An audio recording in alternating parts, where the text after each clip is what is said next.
Hello बच्चों, last class में हम कार्बोहाइड्रेट को कंप्लीट कर चुके थे। मोनोसैकेराइड, डाइसैकेराइड, पॉलीसैकेराइड हमने कंप्लीट पढ़ लिया था। आज की क्लास में हम बायोमोलिक्यूल चैप्टर का सेकंड पार्ट प्रोटीन स्टार्ट कर रहे हैं। ये भी बोर्ड ऑफ व्यू से काफ़ी इंपॉर्टेंट रखता है। देखो, प्रोटीन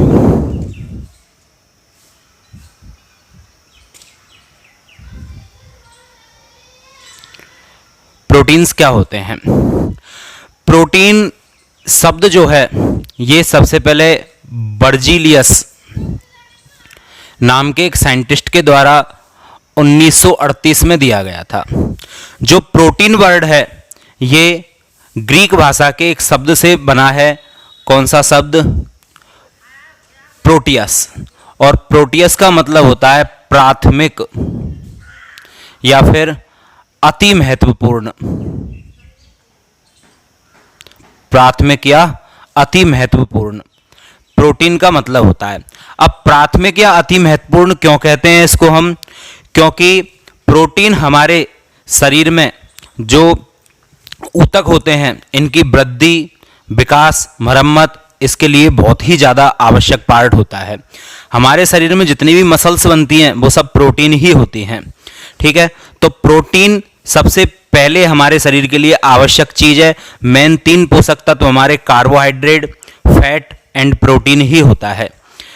ठीक है, तो प्रोटीन हमारे शरीर के लिए सबसे ज्यादा इंपॉर्टेंस रखता है। प्रोटीन जो है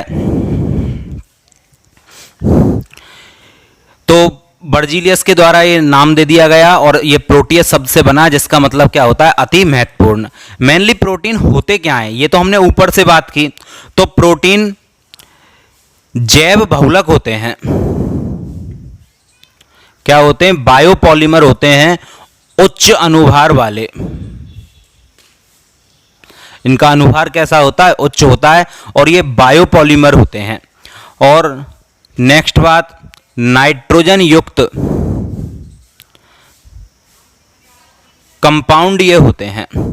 उच्च अनुभार वाले जैव अणु होते हैं और ये नाइट्रोजन युक्त कंपाउंड होते हैं। नाइट्रोजन के अलावा इन यौगिकों में कार्बन भी उपस्थित होता है, हाइड्रोजन भी उपस्थित होता है, ऑक्सीजन भी होता है, सल्फर भी पाया जाता है। कुछ प्रोटीनों में फास्फोरस भी होता है। इसके अलावा आयोडीन भी पाया जाता है और कुछ धातुएं भी पाई जाती हैं। कौन कौन सी? जैसे आयरन, कॉपर, जिंक, मैग्नीज इत्यादि धातुएं भी इनमें उपस्थित होती हैं। मेनली बोला इनको नाइट्रोजन युक्त कंपाउंड जाता है, लेकिन इनमें इस प्रकार के तत्व भी पाए जाते हैं। क्लियर है? उच्च अनुभार वाले अणु होते हैं जिनमें इस प्रकार के एलिमेंट भी उपस्थित होते हैं। मेनली बोला नाइट्रोजन युक्त कंपाउंड इनको जाता है। ठीक है, इनका संगठन क्या है? तो जो प्रोटीन होती है हमारी, इस प्रोटीन का यदि मैं जल अपघटन कर दूं, प्रोटीन का क्या कर दिया जाए? जल अपघटन, मतलब जल की उपस्थिति में इसे अपघटित कर दिया जाए तो ये पेप्टाइड में टूट जाता है। किसमें? पेप्टाइड में ये विघटित हो जाता है। और यदि पेप्टाइडों का भी जल अपघटन कर दिया जाए, पेप्टाइडों का भी जल अपघटन कर दिया जाए तो अल्फा एमिनो अम्ल प्राप्त होते हैं। किसका निर्माण होता है? अल्फा एमिनो अम्ल प्राप्त होते हैं। तो मैं अब यहां पर यह कह सकता हूं कि जो प्रोटीन होते हैं वो अल्फा एमिनो अम्लों के उच्च अनुभार वाले बहुलक होते हैं। यानी कि ये सबसे छोटी इकाई है। जब ये अल्फा एमिनो अम्ल आपस में जुड़ते जाते हैं तो क्या बन जाते हैं? प्रोटीन बनते चले जाते हैं। अब ये जो अल्फा एमिनो अम्ल जो होते हैं, ये अल्फा एमिनो अम्ल C double bond O NH bond के थ्रू आपस में जुड़ते हैं। किस बॉन्ड के थ्रू आपस में जुड़ते हैं? CO double bond NH bond के थ्रू। इस बॉन्ड का नाम होता है पेप्टाइड बॉन्ड। इस बॉन्ड का नाम क्या है? पेप्टाइड बंध। तो 2 अल्फा एमिनो अम्ल जल के अणु के निष्कासन के पश्चात जिस बंध के द्वारा आपस में जुड़ते हैं उस बंध को पेप्टाइड बंध के नाम से जाना जाता है। क्या कहा मैंने? 2 अल्फा एमिनो अम्ल जल के अणु के निष्कासन के पश्चात जिस बंध के द्वारा आपस में जुड़ते हैं उस बंध को पेप्टाइड बंध के नाम से जाना जाता है। तो प्रोटीन जो होते हैं वो अल्फा एमिनो अम्लों के उच्च अनुभार वाले जैव बहुलक होते हैं और इनमें पेप्टाइड बॉन्ड पाए जाते हैं। तो मैं ये कह सकता हूं कि भाई अल्फा एमिनो अम्ल अनेक संख्या में जुड़े रहते हैं, दो अल्फा एमिनो अम्लों के बीच में एक पेप्टाइड बॉन्ड पाया जाता है, तो इसमें अनेक पेप्टाइड बॉन्ड होते हैं प्रोटीन के अंदर। और ये जो कंपाउंड है CONH, अब यहां से इधर से कोई दूसरा एमिनो अम्ल जुड़ जाएगा, इधर से कोई और एमिनो अम्ल जुड़ जाएगा, तो ये एक तरह से क्या है, एमाइड है। CONH2 क्या होता है, एमाइड। तो कई एमाइड होने के कारण प्रोटीन जो होते हैं ये पॉलीएमाइड भी होते हैं। इनको और क्या बोल दिया जाता है, पॉलीएमाइड के नाम से भी जाना जाता है। क्लियर है यहां तक? तो अभी तक हमने क्या बात कर ली कि जो प्रोटीन है वो बर्जीलियस के द्वारा दिया गया था शब्द, प्रोटियस ग्रीक भाषा के शब्द से इसका नाम ले लिया गया। प्रोटियस का मतलब होता है प्राथमिक या अति महत्वपूर्ण। क्यों? क्योंकि प्रोटीन जो है वो हमारे शरीर में ऊतकों की मरम्मत, वृद्धि और शारीरिक संरचना के निर्माण में महत्वपूर्ण भूमिका निभाता है। हमारी जो मसल्स हैं वो भी इसी से बनती हैं। ठीक है, जैव बहुलक होते हैं ये उच्च अनुभार वाले। कौन से जैव बहुलक? अल्फा एमिनो अम्लों के उच्च अनुभार वाले जैव बहुलक इनको बोला जाता है। नाइट्रोजन युक्त कंपाउंड होते हैं, लेकिन नाइट्रोजन के अलावा इनमें बहुत सारे element, carbon, hydrogen, oxygen, sulphur, phosphorus, iodine, धातुओं की बात करें तो आयरन, कॉपर, जिंक, मैग्नीज इत्यादि इनमें पाए जाते हैं। जल अपघटन किया जाए तो पेप्टाइड बनते हैं और पेप्टाइडों का जल अपघटन करते हैं तो अल्फा एमिनो अम्ल बनते हैं। दो अल्फा एमिनो अम्ल जल के अणु के निष्कासन के पश्चात जिस बॉन्ड के थ्रू जुड़ती है उसी बॉन्ड को पेप्टाइड बॉन्ड के नाम से जाना जाता है और इनमें अनेक पेप्टाइड बॉन्ड पाए जाते हैं। इस कारण प्रोटीनों को पॉलीएमाइड के नाम से भी जाना जाता है। अब जो प्रोटीन होती हैं ये प्रोटीन हमारे शरीर में कहां कहां पाई जाती हैं? जैसे हमारे बाल, नाखून,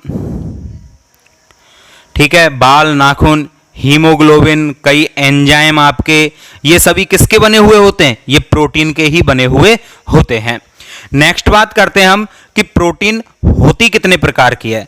तो प्रोटीनों का हम क्लासिफिकेशन करें तो प्रोटीनों को हम मेनली संरचना के आधार पर हम दो भागों में बांट देते हैं। पहला क्लासिफिकेशन किसके आधार पर कर रहा हूं मैं? संरचना के आधार पर। संरचना के आधार पर हम प्रोटीनों को दो भागों में क्लासिफाई करते हैं। पहला पार्ट होता है इसका फाइबर्स प्रोटीन, ठीक है, फाइबर्स प्रोटीन।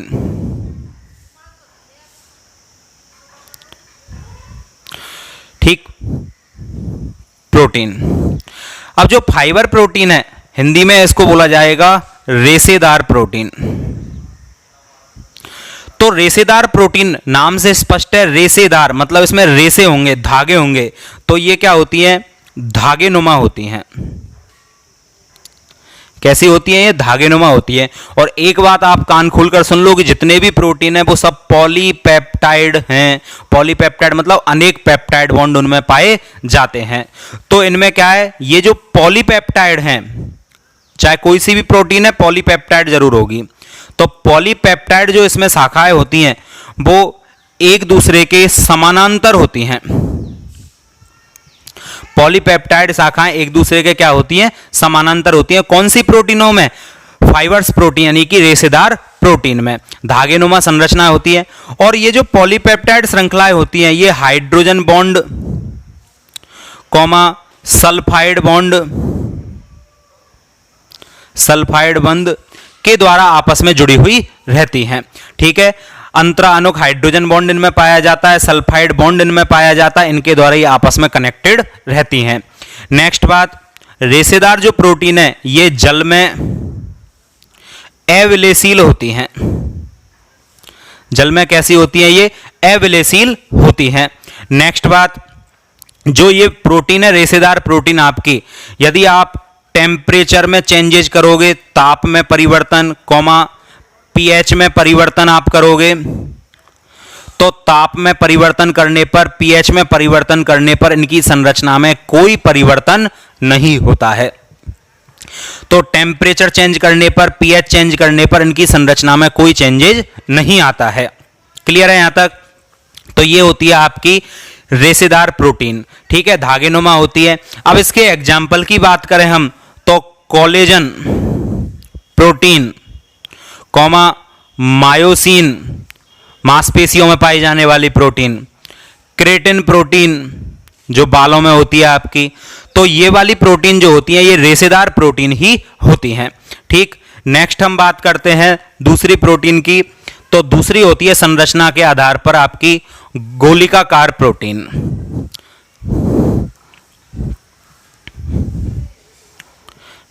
तो ये तो हो गई आपकी संरचना के आधार पर रेशेदार प्रोटीन। अब हम बात करते हैं संरचना के आधार पर दूसरी प्रोटीन हमारी कौन सी होती है।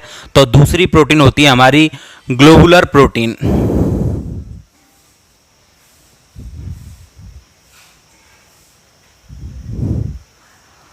इसको हम हिंदी में गोलिकाकार प्रोटीन भी बोलते हैं।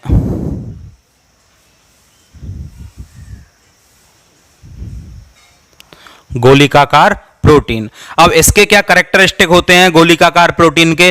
तो सबसे पहली बात नाम से स्पष्ट है, ये जो प्रोटीन होती है ये कुंडली नुमा होती है, जबकि रेशेदार प्रोटीन आपकी कैसी थी, धागे नुमा, और ये कैसी है, कुंडली नुमा।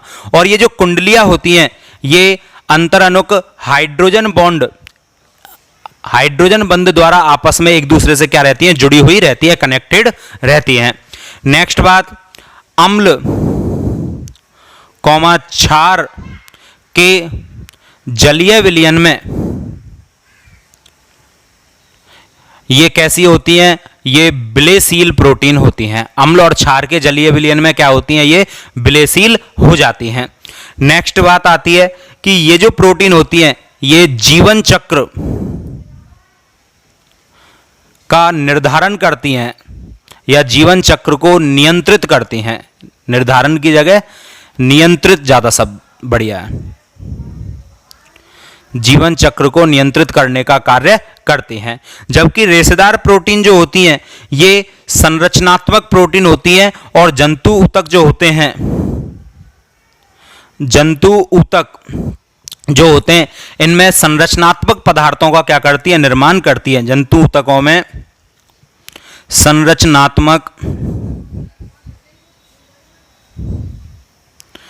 पदार्थ बनाती हैं और हमारे जीवन चक्र को नियंत्रित करने का कार्य कौन सी करती है, गोलिकाकार प्रोटीन हमारे जीवन चक्र को नियंत्रित करती हैं। पॉलीपेप्टाइड तो होती हैं और वो किसके द्वारा जुड़ी रहती हैं, हाइड्रोजन बॉन्ड के द्वारा आपस में कनेक्टेड रहती हैं। नेक्स्ट बात करते हैं इसके एग्जाम्पल कौन से होते हैं, कौन सी प्रोटीन होती है ये। तो हीमोग्लोबिन आपकी ग्लोबुलर प्रोटीन यानी गोलिकाकार प्रोटीन होती है। नेक्स्ट इंसुलिन, आपने खूब नाम सुना होगा इंसुलिन का। तो इंसुलिन भी आपकी कैसी प्रोटीन है, ये आपकी गोलिकाकार प्रोटीन होती है। एल्बुमिन प्रोटीन, एल्बुमिन प्रोटीन भी आपकी कैसी है, गोलिकाकार प्रोटीन होती है। तो ये आपने देखा संरचना के आधार पर प्रोटीनों का क्लासिफिकेशन। ठीक है, नेक्स्ट बात करते हैं हम सेकंड क्लासिफिकेशन की। तो नेक्स्ट क्लासिफिकेशन जो है प्रोटीन का वो है प्रोटीनों का हम जल अपघटन कर देते हैं और उस जल अपघटन के बाद जो हमें प्राप्त होगा उस आधार पर यानी बनने वाले उत्पाद के आधार पर प्रोटीन कितने प्रकार की है।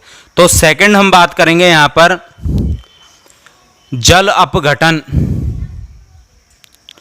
के बाद प्राप्त उत्पाद के आधार पर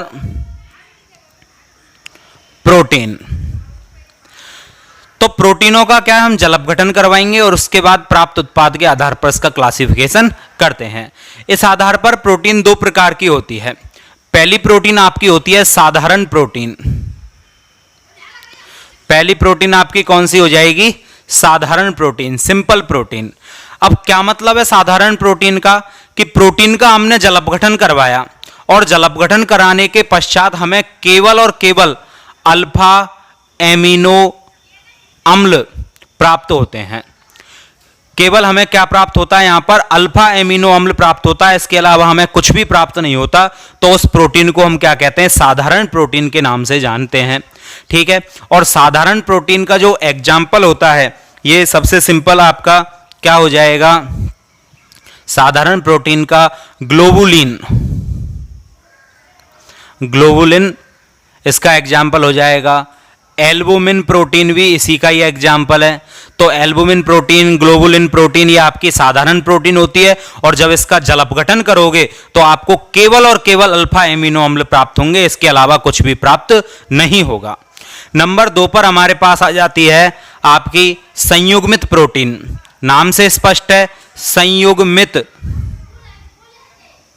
नाम से स्पष्ट है संयुग्मित। संयुग्मित का मतलब है कि उसमें प्रोटीन भाग के साथ साथ कुछ ऐसी चीज भी कनेक्ट होगी, संयुक्त होगी। ठीक है, अब यहां पर जो ये प्रोटीन होती है ये 2 पार्टों से मिलकर बनी हुई होती है। इसमें एक तो होता है प्रोटीन वाला भाग और एक होता है इसमें अप्रोटीन वाला भाग। एक तो प्रोटीन वाला है जिसे प्रोटिक भाग बोल देंगे हम, और एक अप्रोटीन वाला है। ठीक है, अप्रोटिक भाग भी बोल सकते हैं। अप्रोटिक भाग जो होता है इसे प्रोस्थेटिक समूह के नाम से जाना जाता है। अब ये जो प्रोटीन होती है 3 प्रकार की होती है, यानी इसका क्लासिफिकेशन भी कितना होता है, 3 प्रकार का। प्रोस्थेटिक समूह के आधार पर 3 प्रकार की होती है प्रोटीन। सबसे पहली आती है न्यूक्लियो प्रोटीन। ये जो न्यूक्लियो प्रोटीन होती है हमारी, इसमें प्रोस्थेटिक समूह जो होता है, देखो मैं एक साथ लिख दूंगा। सबसे पहले न्यूक्लियो प्रोटीन आएगी, नंबर 2 पर आएगी हमारी ग्लाइको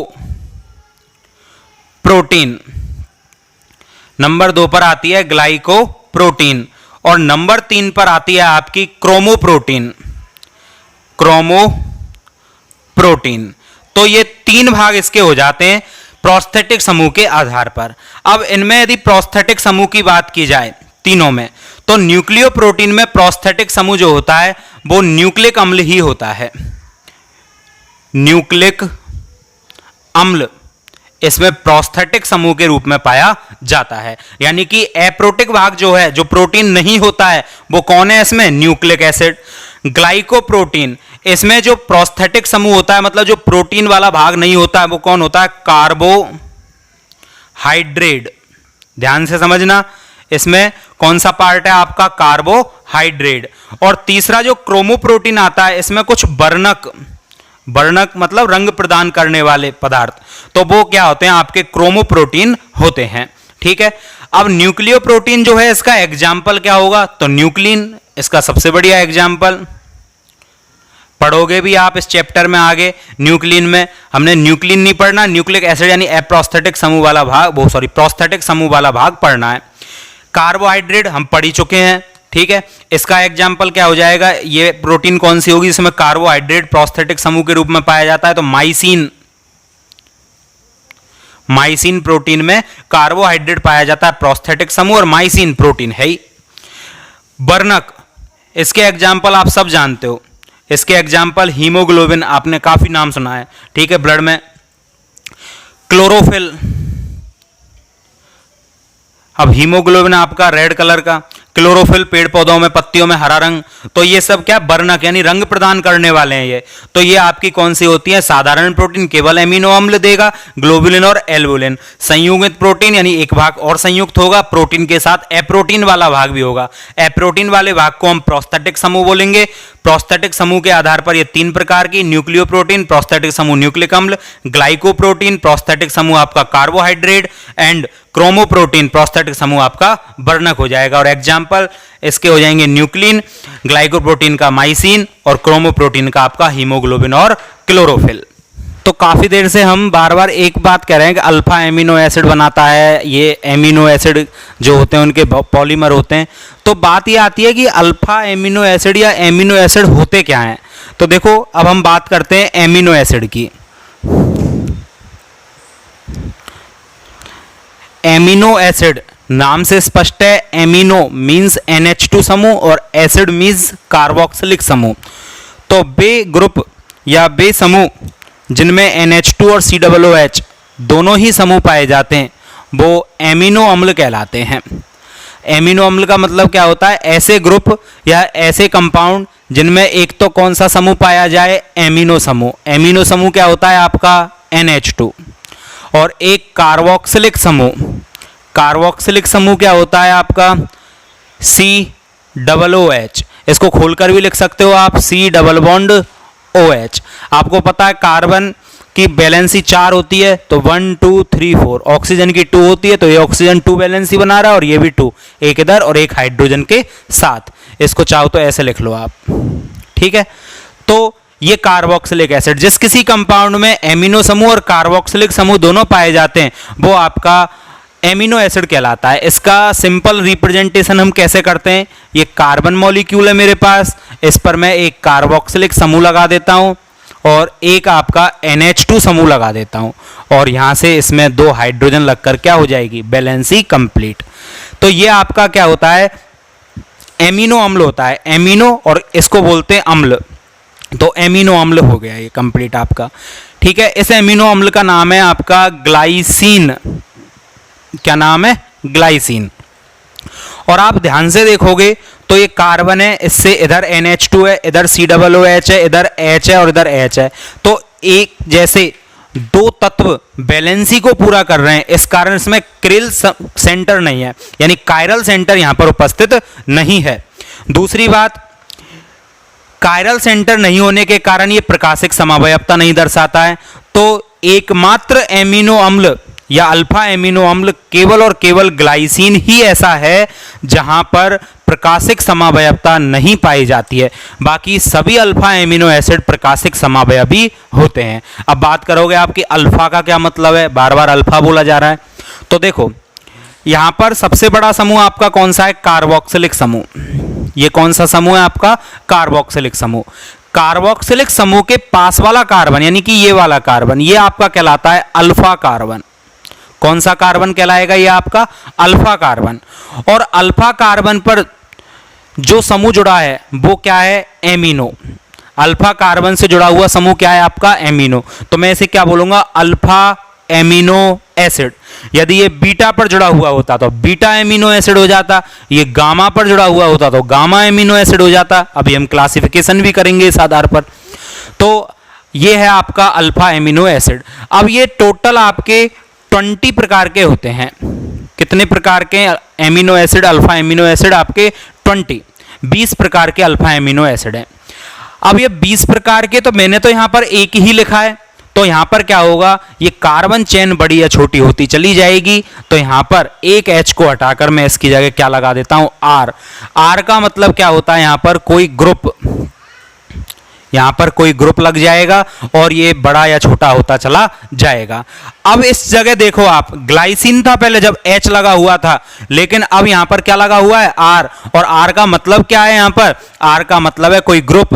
और इस सिचुएशन में आप देखोगे तो इस कार्बन से इधर कौन हो गया आपका COOH, इधर कौन हो गया NH2, इधर R और इधर H। तो क्या बैलेंसी सभी अलग अलग नहीं है, और बैलेंसी अलग अलग है, तो ये वाला कायरल कार्बन हो चुका है।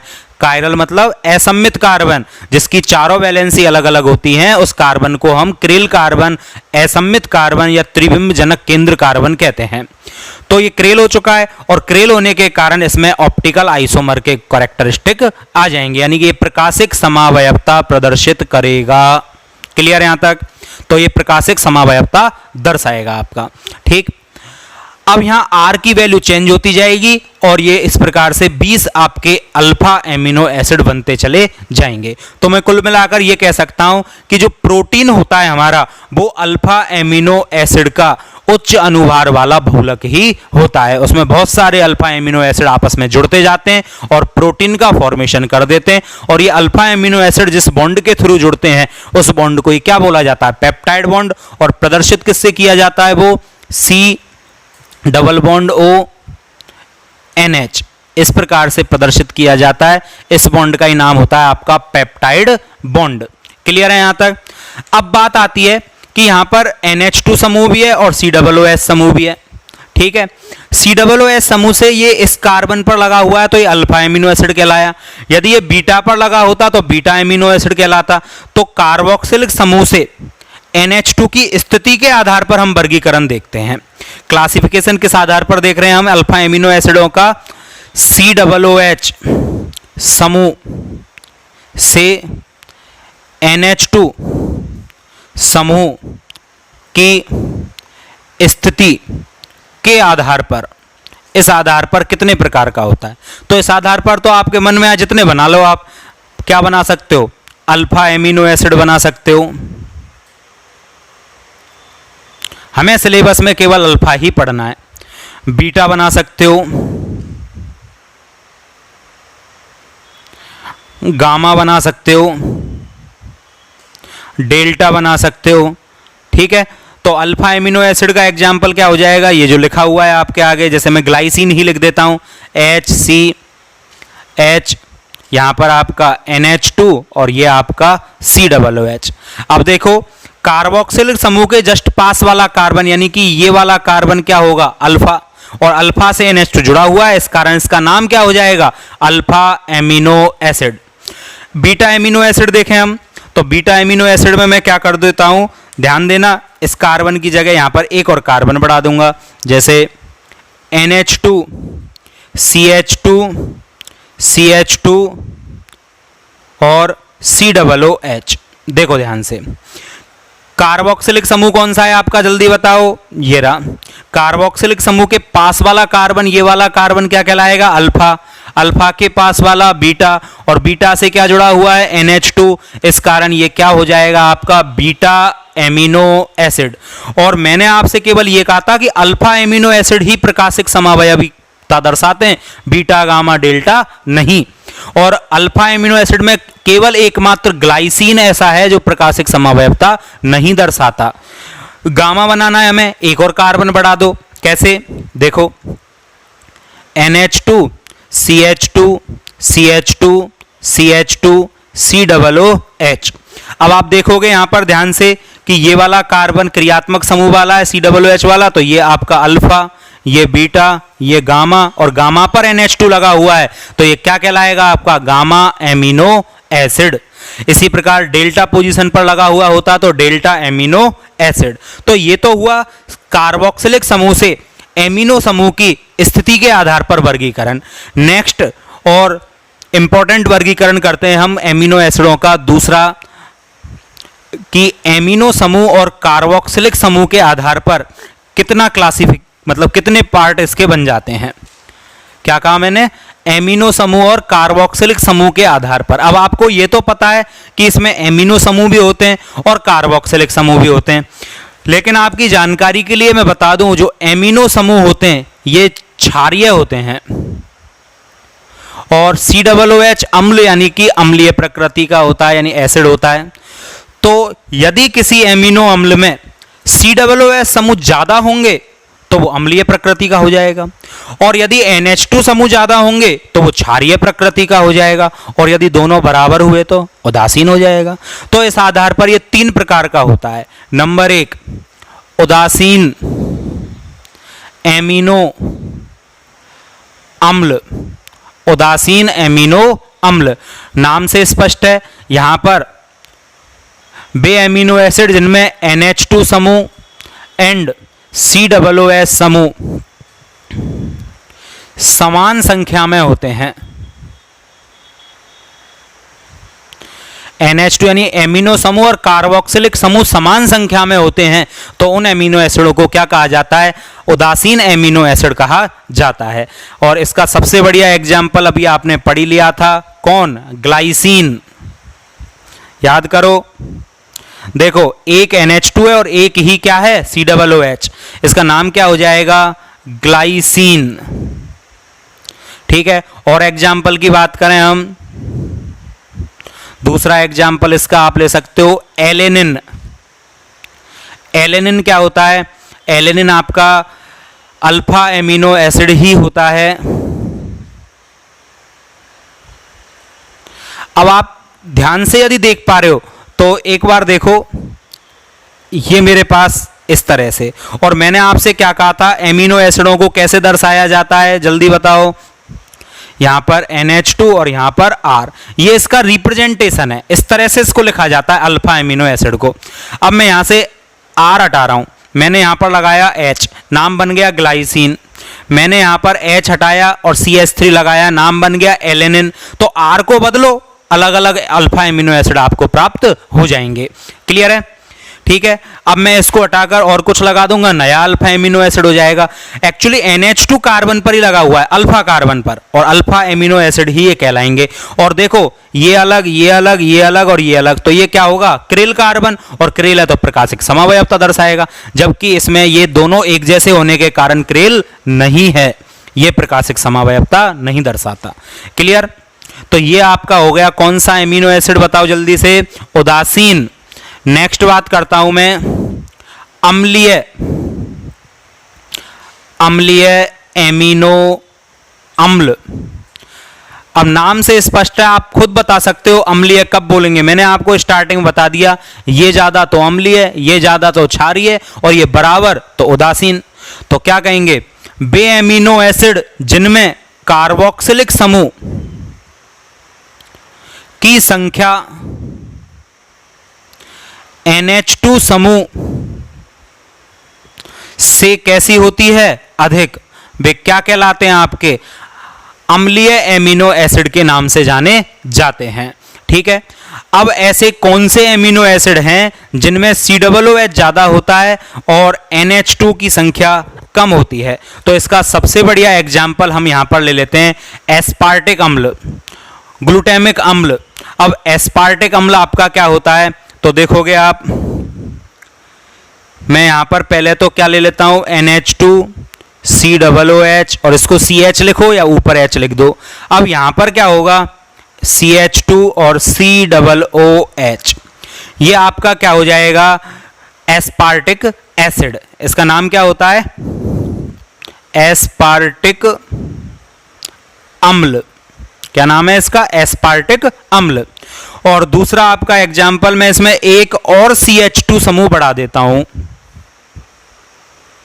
COOH, CH2, CH2, CH, नीचे NH2, और इधर से आपका COOH। इसका नाम हो जाएगा आपका ग्लूटामिक, ग्लूटामिक अम्ल। ये भी आपका अल्फा एमिनो एसिड है। आप तो अल्फा देखा करो, COOH के जस्ट पास वाले कार्बन से NH2 अल्फा, उसके पास वाला बीटा, उसके पास वाला गामा, तो ये क्या हुआ आपका अल्फा एमिनो एसिड। क्लियर है यहां तक? तो ये आपका एस्पार्टिक अम्ल और ये आपका ग्लूटामिक अम्ल हो जाता है। नेक्स्ट बात आती है वो एमिनो एसिड जिनमें क्या NH2 समूह ज्यादा होते हैं।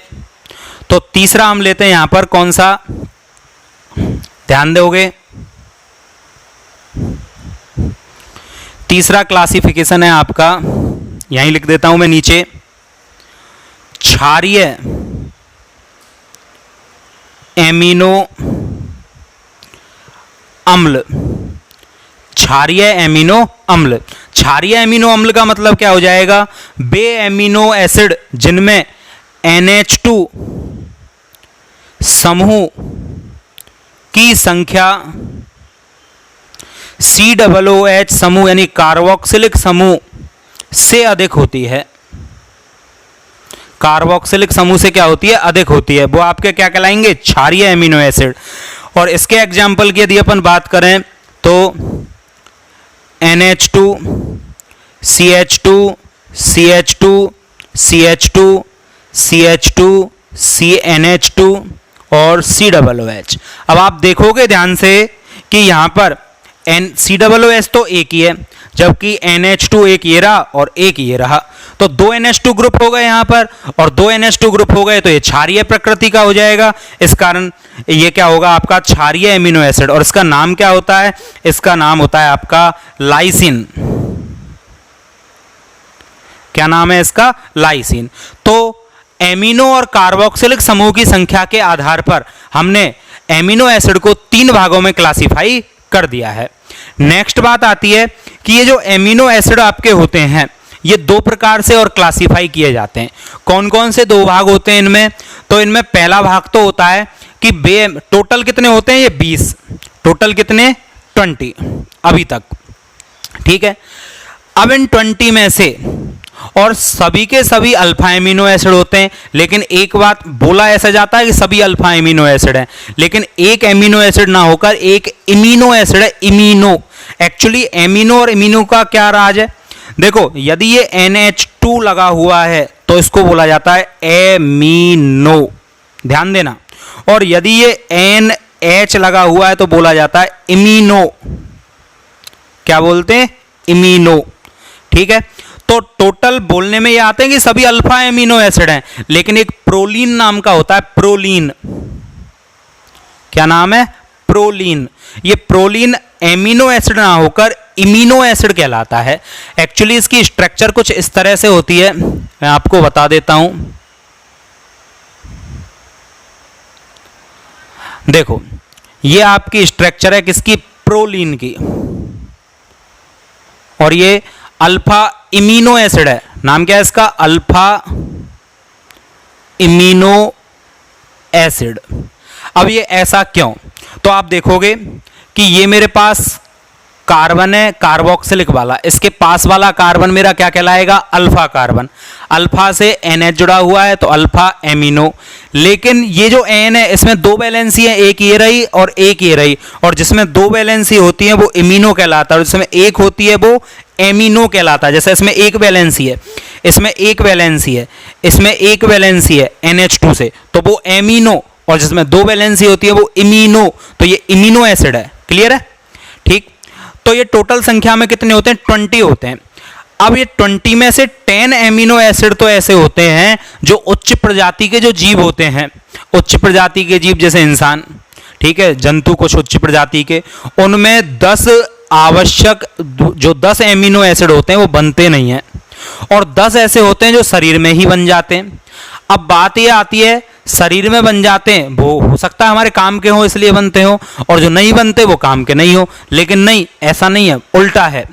जो हमारे शरीर में नहीं बनते वो तो हमारे काम के होते हैं, और जो शरीर में बन जाते हैं वो इतने ज़्यादा काम आते नहीं हैं। तो इनको इस आधार पर हम दो भागों में और क्लासिफाई कर देते हैं। पहला भाग तो होता है आवश्यक एमिनो अम्ल, नाम से स्पष्ट है, आवश्यक मतलब जिनकी जरूरत है। दूसरा होता है अनावश्यक एमिनो अम्ल, मतलब जिनकी आवश्यकता नहीं है, अपशिष्ट पदार्थ के रूप में त्याग दिए जाते हैं। ठीक है, हालांकि ऐसा नहीं होता कि अनावश्यक भी काम नहीं आते, वो भी थोड़े बहुत काम आते हैं, लेकिन मेनली हमें आवश्यक ही काम आते हैं, जो हमें भोजन के साथ ग्रहण करने होते हैं। बाहर से हमें भोजन के साथ इनको लेना होता है। और सबसे इंटरेस्टिंग बात यह है कि प्रोटीन हमारे शरीर के लिए सबसे इंपॉर्टेंट चीज है। हम जो खाना खाते हैं ना, उसमें सबसे ज्यादा मात्रा हमारे कार्बोहाइड्रेट की होती है। कार्बोहाइड्रेट एनर्जी के लिए बहुत ज्यादा आवश्यक चीज है, लेकिन मेनली हमारे शरीर को कार्बोहाइड्रेट से भी ज्यादा इंपॉर्टेंट चीज है प्रोटीन। हमें कार्बोहाइड्रेट एक सफिशिएंट मात्रा में खाना चाहिए, लेकिन प्रोटीन हमें जितनी आवश्यकता है उतना लेना चाहिए, लेकिन हम उतना ले नहीं पाते। लगभग एक व्यक्ति को प्रतिदिन अपने वेट का 1 ग्राम के हिसाब से प्रोटीन जरूर लेना चाहिए। जैसे किसी का वेट 50 ग्राम है, वो 50 किलो है, तो उसे 50 ग्राम प्रोटीन तो कम से कम लेना ही चाहिए। ठीक है, और कोई व्यक्ति यदि एक्सरसाइज वगैरह करता है, जिम जाता है, तो उसके लिए कम से कम प्रोटीन की रिक्वायरमेंट पर किलो से 1.5 ग्राम या 2 ग्राम तक हो जाती है। जैसे 50 किलोग्राम वाले व्यक्ति को समथिंग 75 या 80 ग्राम या 100 ग्राम तो कम से कम चाहिए होता है, यदि कोई एक्सरसाइज वगैरह करता है तो प्रोटीन की रिक्वायरमेंट हम लोग लगभग पूर्ण नहीं कर पाते। लगभग इंडिया में 10 या 5% लोग ही ऐसे होंगे जो प्रोटीन की रिक्वायरमेंट पूरा करते हैं, जानते ही नहीं है प्रोटीन क्या है। जबकि हमारे शरीर में जो मसल्स होती हैं वो प्रोटीन होती हैं, और जो शरीर जिसका हेल्दी हो जाता है वो उसमें फैट ज़्यादा होता है। और वो फैट क्या है? फैट ये नहीं है कि आप घी खा रहे हो, ऑयल खा रहे हो, उससे ही फैट बन रहा है। आप यदि एक्स्ट्रा अमाउंट में कार्बोहाइड्रेट भी खाते हो तो वो हमारे शरीर में ग्लाइकोजन के रूप में जम जाता है और फैट में कन्वर्ट होता चला जाता है। ठीक है, और यदि आपको हेल्दी होना है तो कार्बोहाइड्रेट ज़्यादा से ज़्यादा खाओ, जिससे फैट बढ़ेगा आपका। और यदि आपको स्लिम होना है और हेल्दी होना है, सही होना है, तो आप इनटेक तो करो कम और आउटगोइंग कर दो ज़्यादा। ठीक है, इस सिचुएशन में आप पतले होते चले जाओगे, और प्रोटीन का जितना ज़्यादा सेवन करोगे तो आपकी मसल्स गेन ज़्यादा होगा, मसल्स बढ़ेंगी। ठीक है, तो प्रोटीन इसी कारण प्राथमिक या अति महत्वपूर्ण कहलाता है। ठीक, तो हम बात कर रहे थे 20 प्रकार के एमिनो एसिडों की, और 20 प्रकार के एमिनो एसिडों को हमने कितने भागों में क्लासिफाई कर दिया? 2 भागों में, एक आवश्यक एमिनो एसिड और एक अनावश्यक एमिनो एसिड। तो हम प्रोटीन को फिर से एमिनो एसिड को हम फिर से 2 भागों में क्लासिफाई करते हैं। कौन कौन से 2 भाग हो जाते हैं आपके? आवश्यक एमिनो एसिड और अनावश्यक एमिनो एसिड। तो देखो, सबसे पहला मैं लेता हूं अनावश्यक एमिनो अम्ल। वे एमिनो एसिड जिनका संश्लेषण हमारे शरीर में ही हो जाता है वे अनावश्यक एमिनो एसिड कहलाते हैं। मेनली इनकी आवश्यकता हमें इतनी ज़्यादा नहीं होती है, और यदि एक्स्ट्रा अमाउंट में हैं तो ये अपशिष्ट पदार्थ के रूप में रिलीज कर दिए जाते हैं। ठीक है, इनकी संख्या कितनी होती है? 10। नंबर 2 पर आता है आपका आवश्यक एमिनो अम्ल। हमारे शरीर में इनकी ही आवश्यकता सबसे ज़्यादा होती है, और इन्हें हम भोजन के साथ ग्रहण करते हैं। इनका संश्लेषण या इनका निर्माण हमारे शरीर में नहीं होता है। तो ये एमिनो एसिड आपके आवश्यक एमिनो एसिड कहलाते हैं। ये भी संख्या में कितने होते हैं? 10 होते हैं। और यदि किसी व्यक्ति के शरीर में इनकी आपूर्ति भोजन से कंप्लीट नहीं हो पा रही है तो इस सिचुएशन में आपको एक्स्ट्रा अमाउंट में प्रोटीन लेना होता है, और यदि वो नहीं मिल रहा है आपको तो क्वासियोरकर नाम की एक बीमारी आपको हो जाती है।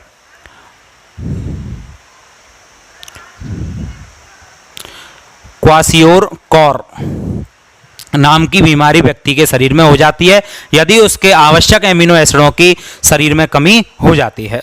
ठीक है, चलो नेक्स्ट बात आती है, ये जो 10 आवश्यक एमिनो एसिड हैं ये होते कौन कौन से हैं? तो इसके लिए मैंने आपको एक ट्रिक बनाई है, देखोगे ध्यान से।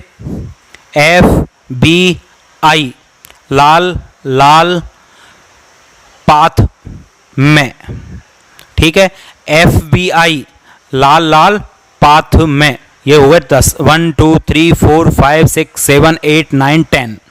ठीक है, ये ट्रिक है जो बनाई गई है। अब आप इसको यदि याद रखोगे तो आपको 10 याद हो जाएंगे।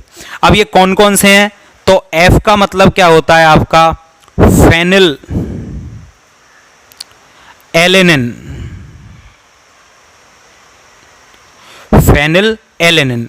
B का मतलब होता है बेलिन। I का मतलब होता है आइसो